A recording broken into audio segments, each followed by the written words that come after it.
जय गुरुदेव। गुरुर्ब्रह्मा गुरुर्विष्णु गुरुदेवो महेश्वरः। गुरुः साक्षात् परम ब्रह्म तस्मै श्री गुरुवे नमः। अर्चनीय वंदनीय प्रातः स्मरणीय परम पूजनीय गुरुदेव के चरणों में बारंबार वंदन कर आरंभ करते हैं। वास्तुशास्त्र का शिक्षक प्रशिक्षण पाठ्यक्रम ये चल रहा है और इसमें आज 28वां पाठ देख रहे हैं, 28th लेक्चर उसको देख रहे हैं। अभी के पाठ्यक्रम के अंतर्गत हम आर्किटेक्चर कॉलेजेस में जो वास्तुशास्त्र का कोर्स है, जो कि अभी ऑप्शनल सब्जेक्ट्स में पढ़ाया जाता है, उसकी first unit review of the ancient wisdom, उसके अंतर्गत वास्तु इसको देखने का समझने का प्रयास कर रहे हैं। आर्किटेक्चर पहले कैसा था और उसमें क्या डिस्क्राइब किया था, उसके ग्रंथ कौन से हैं, उसकी विषय वस्तु क्या है, इसको देखने समझने का प्रयास कर रहे हैं।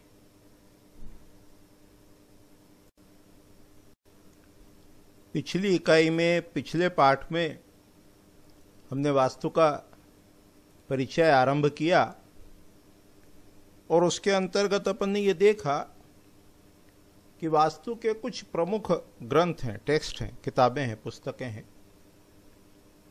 वो करीब करीब संख्या में 2500 कह सकते हैं, 2500। और पूरे इंडिपेंडेंटली जो वास्तु को ही टेक्स्ट हैं, उनकी संख्या, उनके नंबर्स करीब करीब 250 हैं, 250।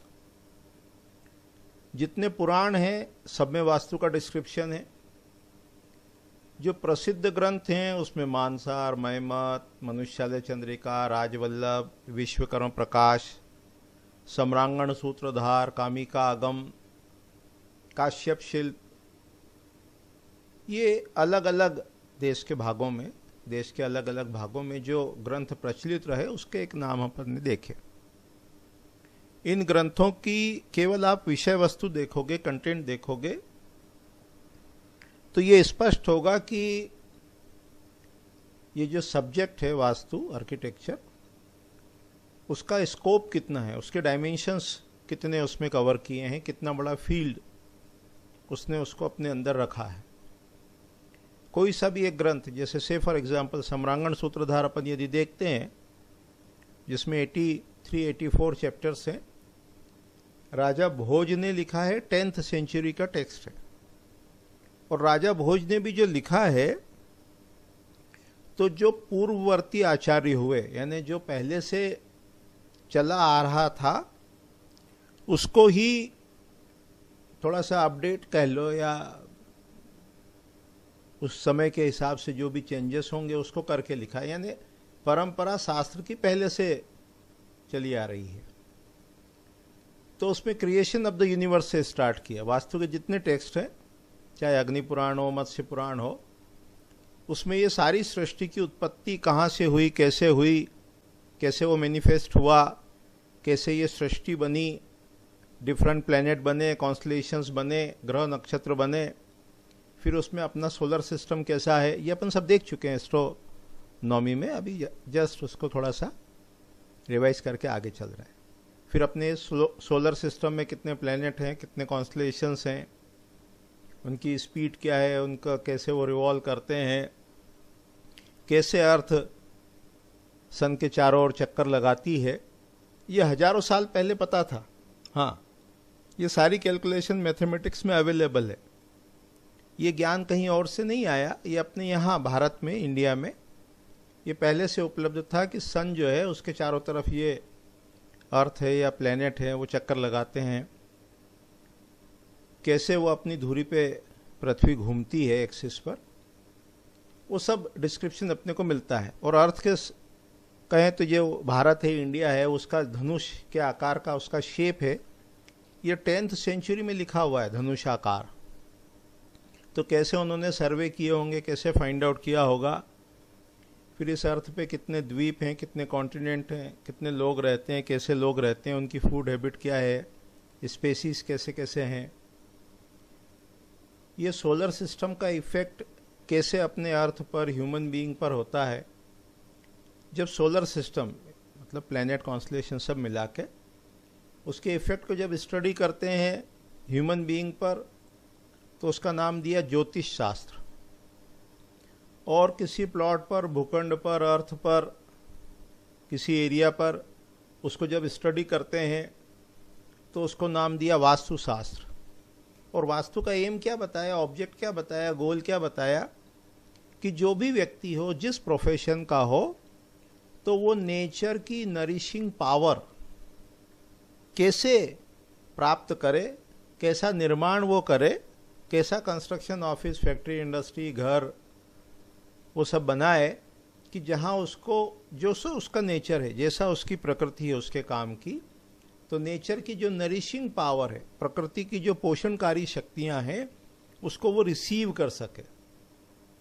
तो कैसा कंस्ट्रक्शन करे, इंटेलेक्ट पर्सन के लिए कैसा करना, एडमिनिस्ट्रेटर के लिए कैसा करना, बिजनेसमैन के लिए कैसा कंस्ट्रक्शंस हो, कैसे रेशियो प्रोपोर्शंस हो, टाउन प्लानिंग कैसी हो, एंड सो ऑन।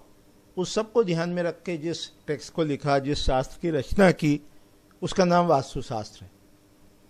इसमें अपन क्या स्टडी करते हैं, इसमें अपन इफेक्ट ऑफ सोलर सिस्टम कैसे वो आता है उसको स्टडी करते हैं। तो उसमें सबसे पहले यदि अपन देखते हैं तो जैसे सनराइज की डायरेक्शन है, डायरेक्शन ऑफ सनराइज, तो सूर्य कैसे वो उत्तरायण दक्षिणायन होता है ना। जैसे ये सूर्य जो है अपना कैसे वो ईस्टर्न साइड में जब राइज होता है, सनराइज की डायरेक्शन अकॉर्डिंग टू मंथ कह लो, सीजन कह लो, वो कैसे बदलती है। जैसे नॉर्थ ईस्ट जो कॉर्नर है, पोर्शन है, ये नॉर्थ ईस्ट जो है, एक्सट्रीम नॉर्थ ईस्ट में सनराइज होता है अप्रोक्सीमेटली 22 जून को। फिर जून के बाद जुलाई, अगस्त, सितंबर वो एग्जैक्ट ईस्ट में होता है। जहां वो जिस लेटीट्यूड लॉन्जिट्यूड पे है उसके अकॉर्डिंग वेरिएशन भी आता है। फिर ऑलमोस्ट 23 दिसंबर को वो एक्सट्रीम साउथ ईस्ट में होता है सनराइज, और फिर टुवर्ड्स नॉर्थ चलता है। तो दिसंबर के बाद जनवरी, फरवरी, मार्च, फिर वो मार्च में ईस्ट में सनराइज होता है, और फिर वो अप्रैल में, जून में बढ़ते हुए एक्सट्रीम नॉर्थ ईस्ट में चला जाता है। तो उत्तरायण दक्षिणायन कहते हैं। तो उसका कैसे इफेक्ट जनरेट होता है अपनी अर्थ पर, है ना, उसको अपने वास्तु में बताया गया कि किस प्रकार से उसका इफेक्ट जनरेट होता है। 3 प्रकार का वास्तु होता है अपने यहाँ, एक बताया मूवेबल, एक बताया फिक्स्ड, एक बताया डेली। जो अपनी अर्थ अपनी एक्सिस पे जो रोटेट होती है उसके अनुसार, उसके हिसाब से वो अलग अलग जोन में, प्लॉट के कह लो, भूखंड कह लो, प्लॉट कह लो, वो अलग अलग इफेक्ट जनरेट होते हैं। थोड़ा सा 1-2 मिनट में इसको समझ लेते हैं। जैसे मॉर्निंग के समय जो ईस्टर्न साइड है वो कंपेरेटिवली हॉटर है, गर्म है सुबह। कौन सी साइड गर्म है, वो ईस्ट है, साउथ ईस्ट है, वो गर्म है। फिर दोपहर में सनपात जो अपन ने पिछली स्लाइड में देखा था, तो वो सन ईस्ट से राइज हुआ, साउथ से होता हुआ वेस्ट में चला गया, है ना। उस स्लाइड को चाहे तो अभी अपन देख लेते हैं, नहीं ले रहा है पुरानी इसलिए।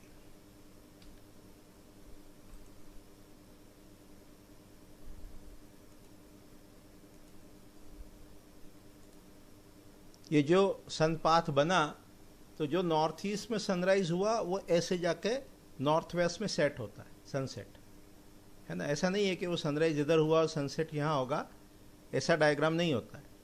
जो सनराइज साउथ ईस्ट में हुआ वो सनसेट साउथ वेस्ट में होगा। ये सनपाथ डायग्राम है। इसलिए जो रोड बनाते हैं वो ईस्ट वेस्ट बनाते हैं, पूरा उसको सन लाइट पूरा मिले। तो ये सनपाथ डायग्राम ऐसा बनता है, ऐसा। जब ईस्ट में सनराइज होता है तो सनसेट वेस्ट में होता है ना। जब साउथ ईस्ट में होता है, ये दिसंबर का समय है, इस समय दिन छोटा होता है, करीब करीब 10 घंटे का दिन है। यहाँ जब ईस्ट में होता है, वेस्ट में सनसेट होता है, तो 12 घंटे का दिन है, 12 घंटे की रात है।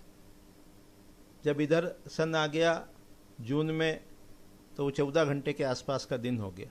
रात जो है वो 10 घंटे की हो गई, छोटी हो गई। तो ये सब अपने वास्तुशास्त्र के ग्रंथों में दिया हुआ है।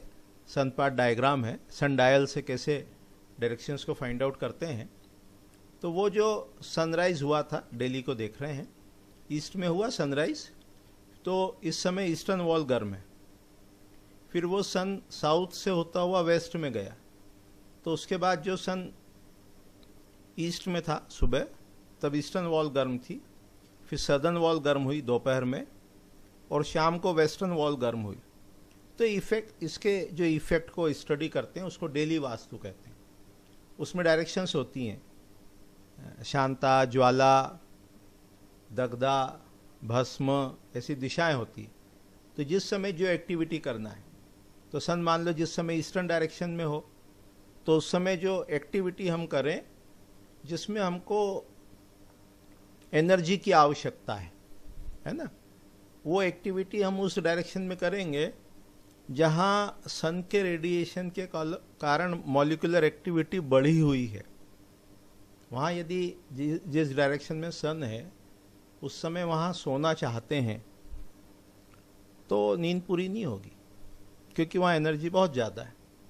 और सन के जो अपोजिट डायरेक्शन है, जो कि शांत है, उसको शास्त्र में शांत कहते हैं, तो उस दिशा में जो शयन आदि के कार्य करना हो, इसीलिए जो बेडरूम बनाते हैं एज ए थंब रूल, वो सदर्न डायरेक्शन में, साउथ वेस्ट डायरेक्शन में, वेस्टर्न डायरेक्शन में उसको प्रीफर करते हैं। क्यों प्रीफर करते हैं? कि जब रात में सोना हो तो ये दिशाएं शांत होती। इसकी ज़्यादा स्टडी यदि आपको करना हो तो पूरा इस पर एक लेक्चर है, यूट्यूब पर अवेलेबल है, और उसमें ये दैनिक वास्तु नाम दिया। उस लेक्चर का शायद 37 के आसपास का कुछ होगा, तो उसको दैनिक वास्तु कहा है। तो कैसे वो सिस्टम का, सनपाथ डायग्राम का असर होता है, उसके हिसाब से कैसे प्लानिंग करते हैं, उसको डेली वास्तु कहते हैं। फिर फिक्स्ड वास्तु होता है, जैसे ये नॉर्थ है ऊपर मान लो, ये ईस्ट है, ये साउथ है, ये वेस्ट है, तो वो डायरेक्शन के अकॉर्डिंग, जोन के अकॉर्डिंग जो वास्तु होता है उसको स्थिर वास्तु कहते हैं। उसकी भी सब कैटेगरी है, वीथी विन्यास है, पद विन्यास है, 4 जोन्स कह लो, और एक मूवेबल है। मूवेबल वास्तु से मुहूर्त निकालते हैं कि वो सन कैसे कैसे अपना इफेक्ट को जनरेट करता है अकॉर्डिंग टू सीजन्स, ऋतुओं के अकॉर्डिंग। जैसे अर्थ है ना, वो सूर्य के चारों ओर चक्कर लगाती है, तो जब वो सूर्य के चारों ओर चक्कर लगाती है तो कैसे उसके इफेक्ट जनरेट होते हैं, उसके अकॉर्डिंग मुहूर्त निकालते हैं। तो उसको जब अपन स्टडी करते हैं तो उसको अपना ये मूवेबल वास्तु कहते हैं। तो जो अपना ये फिक्स्ड वाला है उसमें ऐसी ग्रिड होती है, उसी में वीथी बनाते हैं, कौन सी एक्टिविटी कहाँ करना। जैसे कोई साइट है, मान लो स्क्वायर है, तो उसको 10 वर्टिकल लाइन, 10 हॉरिजॉन्टल लाइंस के थ्रू डिवाइड करते हैं, और जिस सेगमेंट में जैसी एनर्जी है उसका एक नाम होता है देवता का। देवता मतलब ऊर्जा, उसके अकॉर्डिंग उसका नाम होता है, फिर उसके अकॉर्डिंग प्लानिंग करते हैं। जैसे मान लो मेन गेट बनाना है, ईस्टर्न साइड में बनाना है, तो जयंत और महन के पद में प्रेफर करते हैं। सदर्न साइड में बनाना है तो ग्रहक्षत के पद में प्रेफर करते हैं। वेस्टर्न साइड में पुष्पदंत है, वरुण है, इसमें प्रेफर करते हैं। नॉर्दर्न फेसिंग यदि प्लॉट है तो मुख्य भल्लाट सोम में प्रेफर करते हैं, मुख्य भल्लाट सोम। तो ये वास्तु में ग्रिड भी बनाते हैं, कॉन्सेंट्रिक वीथी भी बनाते हैं। ये जैसे मान लो अभी 4 वीथी मान लो, समझें, ये ब्रह्मा वीथी है, ये देव वीथी है, ये मनुष्य है, ये पैशाच है। तो जब टाउन प्लानिंग करते हैं या कोई बड़े प्लॉट को जब प्लानिंग करते हैं तो सेंट्रल एरिया जो है वो ओपन टू स्काई रखते हैं, आउटर मोस्ट पेरीफेरी भी ओपन टू स्काई रखते हैं, और कंस्ट्रक्शन इन दोनों में करते हैं। जब टाउन प्लानिंग करते हैं तो जो 4th क्लास वाले पीपल हैं, देखेंगे अभी टाउन प्लानिंग में, उनको बाहर रखते हैं। राजा जो है वो सेंट्रल पोर्शन के आसपास रहता है। वीआईपी जो है वो मान लो कॉलोनी है कुछ है, तो ये वीआईपी प्लॉट होते हैं, west facing, north facing, east facing, west facing, south principal direction के जो प्लॉट हैं। फिर इंटरमीडिएट डायरेक्शंस के जो प्लॉट हैं वो उनके सब ऑर्डिनेट्स को देते हैं, and so on. Town planning में देखेंगे तो इस प्रकार से अलग अलग का विधि विन्यास होता है। तो ये सब अपने कोर्स में है और इसको अपन आगे देखने का प्रयास करेंगे डिटेल में।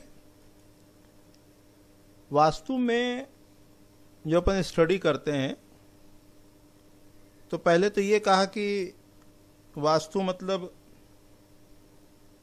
भूमि यानी लैंड, भवन यानी बिल्डिंग, यान यानी फर्नीचर, यान यानी व्हीकल, और शयन यानी फर्नीचर। ये चार चीज वास्तु है।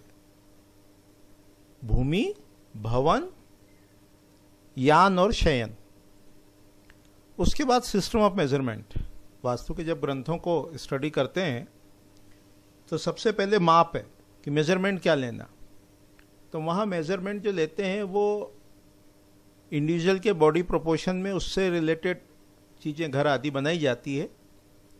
लेकिन जब यूनिट की बात आती है तो वास्तु में हजारों साल पहले यूनिट डिफाइन की, और स्मॉलेस्ट यूनिट है वो एटम को बताया। एटम को, एटम परमाणु शब्द लिखा उसके लिए, एटम कि जो स्मॉलेस्ट यूनिट है वो एक एटम है। उसके बाद कारडस्ट है, रथ धूलि, फिर टिप ऑफ द हेयर, बालाग्र, फिर लिक्षा, फिर यूका, फिर यव, फिर हाथ के बीच का जो मिडिल फिंगर का स्पान है उसको कहा अंगुल, फिर हस्त, हाथ, फिर उसके बाद दंड है, कोश है, गव्युति है। तो right from the atom to योजन। इसी तरह नंबर्स में भी देखेंगे जब सिस्टम ऑफ मेजरमेंट को स्टडी करेंगे। अपने कोर्स में है 5 फंडामेंटल कैनन। अपना जो यूनिट है उसमें जो फर्स्ट यूनिट है अपने सिलेबस में वो है review of the ancient wisdom. फिर सेकेंड यूनिट में जाते हैं 5 फंडामेंटल कैनन, तो उसमें सिस्टम ऑफ मेजरमेंट भी है, माप की इकाई भी है। तो वहाँ इसको डिटेल में देखेंगे। उसके बाद वास्तु के ग्रंथों में सन डायल से कैसे डायरेक्शंस को फाइंड आउट करना उसकी डिस्क्रिप्शन है। उसके अकॉर्डिंग कैसे ग्रिड बनाना, पदविन्यास करना, ग्रिड बनाने को पदविन्यास करते हैं। और उसमें कहाँ रोड बनाना, कौन कौन से एरिया ओपन रखना, कौन से प्लॉट में, साइट में, नगर में वाइटल पॉइंट्स हैं, मर्म स्थान हैं, उनको अवॉइड करना, उनको छोड़ना, उस पर कंस्ट्रक्शन नहीं करना। उस पर कॉलम है, ब्रिक वॉल है, नेगेटिविटी रेडिएटिंग एलिमेंट्स हैं, उसको नहीं रखना। मार्जिनल ओपन स्पेस कैसे रखना प्लॉट पर, भूखंड पर, साइट पर। टाउन प्लानिंग में जब करेंगे काम तो स्क्वायर्स कहाँ बनाना, ये सारा डिस्क्रिप्शन वास्तु के ग्रंथों में अपने को मिलता है। उसके बाद टाउन प्लानिंग को वेटेज दिया है। टाउन प्लानिंग का डिस्क्रिप्शन वास्तु के ग्रंथों में तो मिलता ही है, पर उसके साथ रामायण है, महाभारत है, शुक्र नीति है, अर्थशास्त्र है, और वास्तु के जितने प्रसिद्ध ग्रंथ हैं, मानसार, महमत, सम्रांगण, सब में टाउन प्लानिंग का बहुत डिटेल डिस्क्रिप्शन मिलता है। हिस्ट्री ऑफ आर्किटेक्चर में आपने पढ़ा होगा कि वो मोहनजोदाड़ो है, हड़प्पा है, इंडस वैली सिविलाइजेशन है, उसमें कैसी टाउन प्लानिंग थी, कैसे north south east west road थे, मेजर जो रोड्स थे वो ईस्ट वेस्ट थे। तो टाउन प्लानिंग का डिटेल डिस्क्रिप्शन मिलता है। और इंडस वैली सिविलाइजेशन आज से कम 5000 साल पहले उतना डेवलप्ड था। ये एक बात थोड़ी सी और कर लेते हैं कि कभी भी कोई निर्माण करते हैं, कंस्ट्रक्शन करते हैं, तो पहले थ्योरी होती है, फिर उसके बाद उसको प्रैक्टिकली एग्जीक्यूट करते हैं, उसको बनाते हैं। आज की भाषा में कहें तो पहले कोई मॉडल बनाया, प्रोटोटाइप मॉडल बनाया, फिर उसका कुछ किया, फिर उसके बाद जो एग्जैक्ट कंस्ट्रक्शन है वो बनाया या किया। नक्शा बनाते हैं, मैप बनाते हैं, प्लानिंग करते हैं, उसके बाद हम मकान या घर या ऑफिस या फैक्ट्री या इंडस्ट्री बनाते हैं। इस बात को यदि थोड़ा सा ध्यान रखें या ध्यान दें तो अपन कहते हैं इंडस वैली सिविलाइजेशन कम से कम 5000 साल पुराना, 3000 BC। इसका मतलब क्या है, इसका तात्पर्य क्या है, इसका अर्थ क्या है कि हमारे पास टाउन प्लानिंग के टेक्स्ट, ग्रंथ या थ्योरी 5000 साल पहले भी थी, क्योंकि पहले थ्योरी थी, पहले टेक्स्ट थे, पहले प्लानिंग थी, उसके बाद वो नगर बने। अभी तो हिस्ट्री में अपने यहाँ नहीं पढ़ाते हैं, पर धीरे धीरे वो आ जाएगा। जो रॉक कट आर्किटेक्चर है उसमें जो अपने पास अभी लेटेस्ट डेटा जो अवेलेबल है, उसमें मंदसौर जिले में, चाहे वो भानपुरा वाली जगह हो, उसमें जो रॉक पेंटिंग अपने को प्राप्त हुई, मिली अभी से कुछ हजार साल, कुछ वर्ष पहले, 2, 3, 4, 5 वर्ष पहले, उसमें ये बताया कि रॉक पेंटिंग दूसरी कई साइट पे तो उसको 1 लाख वर्ष से अधिक पुरानी बताया है, पर ASI ऐसी जो न्यूज़ है न्यूज़पेपर में, उसने भी कहा है कि कम से कम ये 35,000 वर्ष पुरानी है। कार्बन डेटिंग वगैरह से जो इन्होंने फाइंड आउट किया और न्यूज़पेपर में जो आया, उसमें भी उसकी जो डेट्स बताई हैं वो लाखों न बताते हुए भी कम से कम 35,000 वर्ष पुरानी है। भीमबेट का तो काफ़ी पहले से है। 1-2 पॉइंट और करके आगे चलते हैं। अपने यहाँ जब पहले पढ़ाते थे आर्किटेक्चर में, तो जब तक वो इंडस वैली सिविलाइजेशन, उसका एक्सकवेशन नहीं हुआ था, 1918 कह लो, कुछ कह लो, वो जो सर जॉन मार्शल कह लो, वैसे पूरा काम तो बैनर्जी वगैरह का था, पर बाद में जब सर जॉन मार्शल ने भी उस पर काम किया और एक्सकवेशन हुए और जो बुक पब्लिश हुई इंडस वैली सिविलाइजेशन की, तब पता चला कि 3000 BC में भी अपने यहाँ इतनी अच्छी टाउन प्लानिंग थी। उसके पहले जो पढ़ाते थे वो बताते थे 6th सेंचुरी AD, 600 AD से स्टार्ट करते थे, और उसमें जो सिटी सबसे ओल्डेस्ट बताते थे उसको पाटलिपुत्र कहते हैं, पाटलिपुत्र, क्योंकि उस समय तो पाटलिपुत्र का अभी भी जो चाणक्य सीरियल वगैरह देखेंगे, पूरा वुडन वर्क ज़्यादा होता था, और बाद में वो सब जला दिए गए, तो अभी उनके अवशेष वगैरह कम हैं।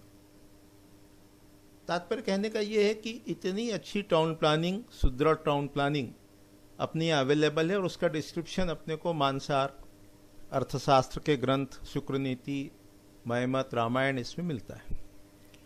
फिर जब टाउन प्लानिंग करते हैं तो किस पर्पस के लिए कर रहे हैं, उसका एम क्या है, उसका यूज़ क्या है, सिटीजन किस टाइप से उसमें रहेंगे, कैसे रहेंगे, उनकी कैटेगरी क्या होगी। जब भी टाउन प्लानिंग करते हैं तो अकॉर्डिंग टू शेप होता है, अकॉर्डिंग टू साइज होता है, अकॉर्डिंग टू इनहेबिटेंट्स होता है, उसका यूज़ क्या है, उसका पर्पस क्या है, वो फोर्ट है, दुर्ग है, उन सब के अकॉर्डिंग उनको ध्यान में रख के टाउन प्लानिंग करती है। उसकी लोकेशन क्या है, वो नदी के किनारे है, जंगल में है, पहाड़ पर है, कैसा है, और उसमें नेचर की नरिशिंग पावर आए, कैसे उसमें सर्कुलर रोड होंगे, रिंग रोड होंगे, उनको मंगल वीथी कहेंगे। उसका वो डिस्क्रिप्शन अपने को मिलता है सम्रांगण में, दूसरी जगह उसका डिस्क्रिप्शन अपने को मिलता है, मार्केट का मिलता है, मल्टी स्टोरीड बिल्डिंग के बारे में डिस्क्रिप्शन मिलता है, एंड सो ऑन। एक पूरी यूनिट है अपने कोर्स में टाउन प्लानिंग, 3rd यूनिट, तब उसको डिटेल में देखेंगे। अभी अपन देख रहे हैं कि वास्तुशास्त्र में review of the ancient wisdom के अंतर्गत कितना रिच नॉलेज अपने पास अवेलेबल है। इसको अपन थोड़ा सा संक्षेप में देखने का, समझने का प्रयास करेंगे। जितना भी अपने यहाँ एंशिएंट आर्किटेक्चर है, उसमें जितने भी शेप्स हैं, आकार हैं, वो अपनी प्रॉपर्टी को डिनोट करते हैं। जैसे एक शेप है स्क्वायर, वर्गाकार कहते हैं। वास्तु के टेक्स्ट को जब स्टडी करेंगे तो उसमें उसकी प्रॉपर्टी मिलेगी, शेप्स की प्रॉपर्टी, शेप्स की प्रॉपर्टी कि वर्गाकार भूमि पुत्र पौत्र धन धान देती है। मतलब क्या है, इसका तात्पर्य क्या है, कीपिंग अदर पैरामीटर कांस्टेंट। तो यहां वास्तु के ग्रंथों में शेप्स की प्रॉपर्टी बताई है, शेप्स की, पूरा सम्रांगण सूत्रधार में एक चैप्टर है, उसका नाम है मातृका संस्थान अध्याय। वो जो मातृका संस्थान अध्याय है उसमें 40 शेप्स की कैरेक्टरिस्टिक्स या प्रॉपर्टीज बताई हैं। स्क्वायर की क्या है, पेंटागन की क्या है, हेक्सागन की क्या है, ऑक्टागन की क्या है। जैसे जैसे लेंथ और विड्थ के प्रोपोर्शन चेंज होते हैं उनकी प्रॉपर्टीज चेंज होती है। विश्वकर्म प्रकाश टेक्स्ट का जो फर्स्ट चैप्टर है उसमें भी शेप्स की प्रॉपर्टी बताई है। बहुत सारे शेप्स का डिस्क्रिप्शन है। तो सम्रांगण सूत्रधार और विश्वकर्म प्रकाश इन ग्रंथों में डिटेल में डिस्क्राइब किया है शेप्स को। एक एक शेप की कैरेक्टरिस्टिक्स, पुरोहित किस में रहेगा, ज्योतिषी किस में रहेंगे, चोर किस में रहेंगे, एंड वाइस वर्सा। जो शेप जिसके लिए बताया है वो शेप उसी के लिए शुभ है। दूसरा रहेगा तो जैसा वो शेप है उसकी कैरेक्टरिस्टिक्स वैसी होंगी। इसको अपन देखेंगे अपने कोर्स में, सिलेबस में। तो जो टाउन प्लानिंग है उसमें अकॉर्डिंग टू शेप दंडक यानी लंबा टाउन होता है, लंबा, जिसकी लेंथ ज़्यादा है, विड्थ कम है। जैसे अपने इंदौर में जो एक पैलेस है उसको चाहो तो लाल बाग पैलेस कह लो। अब दंडक की प्रॉपर्टी है कि रिटायर्ड पर्सन उसमें रहते हैं, रिटायर्ड पर्सन्स। यदि दंडक रिटायर्ड पर्सन्स के लिए शुभ है और यदि जो रिटायर्ड ना हुआ हो और वो दंडक टाउन में रहने लग जाए, दंडक शेप में रहने लग जाए, तो वो रिटायर्ड जैसा जीवन उसका रहेगा। ये जब आप लालबाग पैलेस को स्टडी करोगे तो वहाँ जो भी रहने गया उसको अपना पद चला गया, राजा वगैरह जो रहने गए, और उन्होंने एज ए रिटायर्ड ही अपना वहाँ जीवन बिताया। तो according to shapes town planning है। सर्वतोभद्र है, चारों तरफ द्वार है, नंद्यावर्त है, पद्मक लोटस के शेप जैसा है, स्वस्तिक जिसमें रोड शेप जो है वो स्वस्तिक का है, प्रस्तर है जिसका विड्थ बहुत ज़्यादा है, कारमुख जो बो के समान है, चतुर्मुख जिसमें 4 डायरेक्शंस में गेट है। तो ये वास्तु में डिफरेंट टाइप्स के टाउन्स अपने पास अवेलेबल हैं। उसका डिटेल डिस्क्रिप्शन अपने को टाउन प्लानिंग में मिलता है। इसको अपन नेक्स्ट लेक्चर में कंटिन्यू करेंगे कि आसपास जो वीथी है जिसको रिंग रोड कह सकते हैं उसका नाम है मंगल वीथी। फिर मेन रोड्स हैं उसको जन वीथी। फिर उसके सेंटर में टेम्पल होता है, सेंटर में जो प्लेस होता है उसके चारों रोड होते हैं, कैसे कैसे मेन रोड्स होते हैं, वो डिटेल डिस्क्रिप्शन अपने यहाँ दिया हुआ है वास्तु के ग्रंथों में। वो टाउन प्लानिंग में अपने को मिलता है। जो इनहेबिटेड से लोग हैं उसके अकॉर्डिंग उसका नाम होता है कि ओनली ब्राह्मण्स रहेंगे तो उसका नाम मंगल है, अभी भी मिलता है अपने को ये नाम। जहाँ बिजनेस एक्टिविटीज़ होती है उसको पुर कहते हैं, नागपुर, जयपुर, कानपुर, है ना। ऐसे ग्राम होते हैं, उसमें छोटे अभी जैसे होते हैं ना, मोहल्ला होता है, ग्राम होता है ना, नगर होते हैं। जहाँ संत रहते हैं, साधु रहते हैं, उनके मठ होते हैं। जो पोर्ट है, बंदरगाह है, उसका नाम पत्तन कहा, पत्तन। अभी जैसे पटना ओपन बोलते हैं, विशाखापट्टनम है। फिर जैसे लोग रहते हैं उसके अकॉर्डिंग उनके नाम होते हैं, कोल है, कोलक है। जहाँ राजा रहता है उसका नाम राजधानी है। तो ऐसी डिटेल प्लानिंग, टाउन प्लानिंग का डिस्क्रिप्शन अपने को शास्त्र में मिलता है। उसके मेन गेट कहाँ हो, सीवेज सिस्टम कैसा हो, उसकी प्लानिंग कैसी हो, उसका फाउंडेशन डिपॉजिट्स कैसा हो, उसमें कैसे शेप्स हों, कैसे उसमें मटेरियल रखना, इस प्रकार से अपने को डिस्क्रिप्शन टाउन प्लानिंग का मिलता है। तो आज की इकाई में, आज के पार्ट में अपन ने वास्तु का कितना नॉलेज अपने पास अवेलेबल है इसको देखने समझने का प्रयास किया। इसी विषय को, वास्तु को, नेक्स्ट क्लास में, नेक्स्ट लेक्चर में पूरा करने का प्रयास करेंगे। तो अपनी एक यूनिट जो review of the ancient wisdom है वो कंप्लीट हो जाएगी। तो अभी इतने ही कह के वाणी को विराम देते हैं। जय गुरुदेव, जय गुरुदेव।